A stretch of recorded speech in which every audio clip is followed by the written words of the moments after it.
Hello दोस्तों, कैसे हो आप सभी। प्लीज दोस्तों चैनल को सब्सक्राइब करो और प्लीज ज्यादा से ज्यादा शेयर करो। वेदांश के चाचा और चाची बहुत ही क्यूट कपल है। उनके बीच हमेशा ही क्यूट नोक-झोंक होती रहती है, लेकिन वह दोनों एक दूसरे से बहुत ही ज्यादा प्यार करते हैं।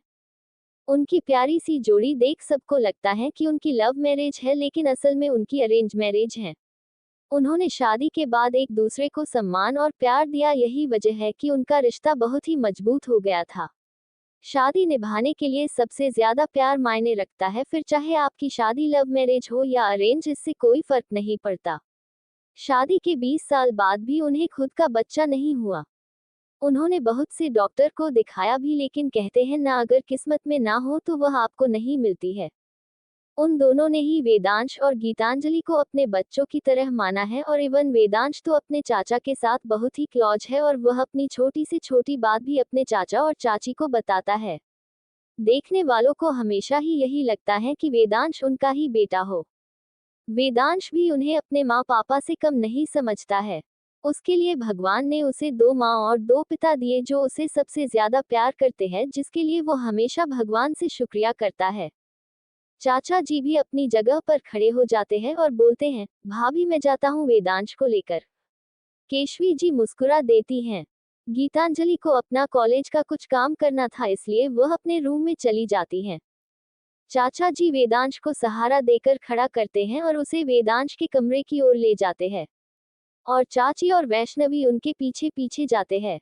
वेदांश का ये विला बहुत ही सुंदर और आलीशान बना हुआ था।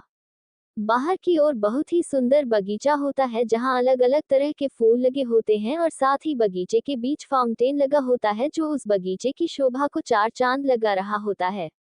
पूजा के लिए फूल उनके इसी बगीचे से लिए जाते हैं। घर बाहर से जितना दिखने में सुंदर और आलीशान लग रहा था, वह अंदर से और भी सुंदर और मन को भाने वाला था। घर के अंदर आते ही सबसे पहले आंगन देखने को मिलता है, जो कि सफेद मार्बल से बनाया हुआ था। यह मार्बल स्पेशली राजस्थान से मंगाए गए थे। फिर अंदर की तरफ आपको लिविंग रूम दिखाई देता है, जो कि बड़ा और अलग अलग फेमस डिजाइनर की पेंटिंग से सजाया हुआ था, क्योंकि केशवी जी को पेंटिंग्स बहुत पसंद हैं। लिविंग रूम के बीच में एक बड़ा सा झूमर था, जो कि स्पेशल ऑर्डर देकर बनाया हुआ था, और वह बहुत ही सुंदर था और लोगों का ध्यान केंद्रित करने वाला था। लिविंग रूम से अंदर आते ही डाइनिंग हॉल था, जहां राउंड टेबल थी और चेयर लगी हुई थी। सब कोई यहां मिलकर खाना खाते थे, और उसके दाएं ओर किचन बना हुआ था। इसके बाएं ओर कौशल जी और केशवी जी का कमरा था, जो बहुत ही बड़ा और साथ ही सुंदर था। लेकिन चाचा चाची, वेदांश, गीतांजलि का कमरा ऊपर था। लिविंग हॉल के साइड में सीढ़ियां बनी हुई थी, जो कि ऊपर की ओर जाती थी। दाएं और सभी के कमरे थे, जबकि बाएं और जिम, होम थिएटर बना हुआ था। घर के पीछे की ओर बहुत ही सुंदर स्विमिंग पूल बना हुआ था। वेदांश के रूम में चाचा जी वेदांश को उसके बेड पर लेटाते हैं, और चाचा, चाची और वैष्णवी वही साइड में बैठ जाते हैं। चाचा जी वेदांश का मजाक बनाते हुए बोलते हैं, वेदू घर आने से पहले इस निशान को तो छुपा देते। माना तुम दोनों बड़े हो गए हो और आजकल ये सब शादी से पहले चलता भी है, लेकिन तुम्हें ध्यान रखना चाहिए था। ऐसा पहली बार हुआ था कि जब उसे अपने चाचा से नजरें मिलाते हुए भी शर्म आ रही थी।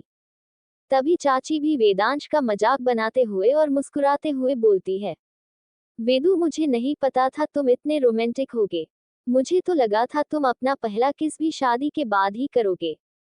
जहां वेदांश को शर्म आ रही थी और वह अपनी नजरें तक मिला नहीं पा रहा था, वही वैष्णवी बेशर्मों की तरह हंसते हुए बोलती है, चाची ये बिल्कुल भी रोमांटिक नहीं है। मुझे ही शुरुआत करनी पड़ती है। चाचा और चाची दोनों तो वैष्णवी का ये बोल्ड अंदाज देख हैरान हो जाते हैं। वेदांश तो वैष्णवी की यह बात सुनकर हका बका रह जाता है, और उसे उसे तो समझ ही नहीं आ रहा होता कि वह वैष्णवी की इस बात पर कैसे रिएक्ट करे। वह मन ही मन में बोलता है, यार कैसी लड़की है ये, बोलने से पहले कुछ सोचती भी नहीं है। कोई चूल्हू भर पानी लेके आओ, मुझे उसमें डूबकर मरना है। ये लड़की आज मेरी सारी इज्जत उतार कर मानेगी। जंगली बिल्ली। चाचा और चाची ये सुनकर दोनों ही वेदांश पर हंसने लग जाते हैं, और बेचारे वेदांश तो शर्म से पानी पानी हो जाता है और वह गुस्से से वैष्णवी को घूरने लगता है। चाची वेदांश की टांग खिंचाई करते हुए मुस्कुराते हुए बोलती है, वैष्णवी इस लड़के से तो रोमांस नहीं होने वाला है। मुझे तो यही लगता है फर्स्ट नाइट में तुझे ही सब कुछ करना होगा। ये बोलकर चाची और वैष्णवी हंसने लगती हैं और दोनों ही एक दूसरे को हाईफाई देती है। वेदांश दोनों को हंसते देख बेचारा सा चेहरा बना लेता है और मासूम आवाज में बोलता है, क्या चाची आप भी? और आप कब से इसकी टीम में हो गई? चाची वैष्णवी को साइड हग करते हुए बोलती है, बस अभी से। मुझे वैष्णवी का सीधा बात करना पसंद आया। अब से तुझसे पहले वैष्णवी है मेरे लिए। वेदांश मायूस सा चेहरा बनाते हुए कहता है, चाचा देखो ना चाची को, कैसे दूसरी लड़की का साइड ले रही है। पर आप तो मेरी साइड हो ना। चाचा वेदांश की बात में हाँ बोलते हुए बोलता है, हाँ वेदू, मैं तुम्हारे साथ हूँ। ये लड़कियां हमारे साथ ऐसे नहीं कर सकती। हम लड़कों की भी इज्जत होती है। हम लड़के ही ज्यादा रोमांटिक होते हैं। चाची अपने हाथ कमर पर रखते हुए और बॉसी आवाज में बोलती है, लगता है आज जनाब का बाहर सोने का इरादा है और बाहर ही अपना रोमांस दिखाते रहना। चाचा अपनी बात से मुकरते हुए और चाची के गले में एक हाथ डालते हुए बोलते हैं, अरे भाग्यवान, ऐसा नहीं है। आप लोग जो भी करते हो वो एकदम सही होता है।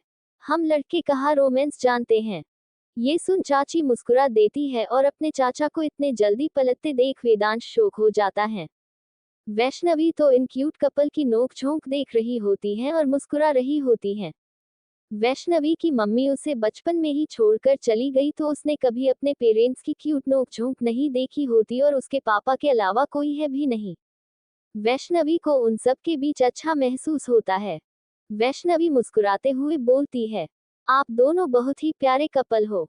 चाची ये सुनकर मुस्कुरा देती है और वैष्णवी की ओर देखते हुए बोलती है, तुम दोनों भी साथ में बहुत अच्छे दिखते हो।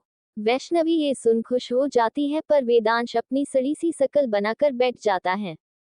चाची एक्साइटेड होकर पूछती हैं, चलो हमें बताओ तुम दोनों कहाँ कैसे मिले और प्यार कैसे हुआ। वैष्णवी कोई जवाब दे पाती उसे पहले ही वेदांश बीच में बोल पड़ता है, चाची, हम एक ऑफिस की मीटिंग के दौरान मिले थे। वैष्णवी को मुझसे पहली नजर में ही प्यार हो गया था और ये हमारे गोद में आकर बैठ गई थी।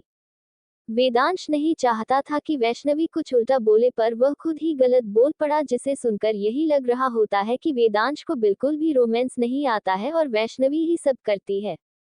वेदांश अपनी गलती महसूस होते ही एकदम से चुप हो जाता है और वैष्णवी को फिर से वेदांश की टांग खींचने का मौका मिल जाता है। वैष्णवी मासूम सी शकल बनाते हुए बोलती है, फिर चाची पता है इन्होंने क्या किया? चाची एक्साइटमेंट में पूछती है, क्या? उन्हें लगा कि वेदांश ने कोई रोमांटिक किस किया होगा पर वैष्णवी की बात सुनकर उनकी आंखें खुली की खुली रह जाती है। चाचा और चाची दोनों ही हैरानी से वेदांश को देखने लग जाते हैं और वेदांश शर्म से अपना मुंह ब्लैंकेट से छुपा लेता है। आखिर वैष्णवी ने ऐसा क्या बोल दिया आखिर जो चाचा और चाची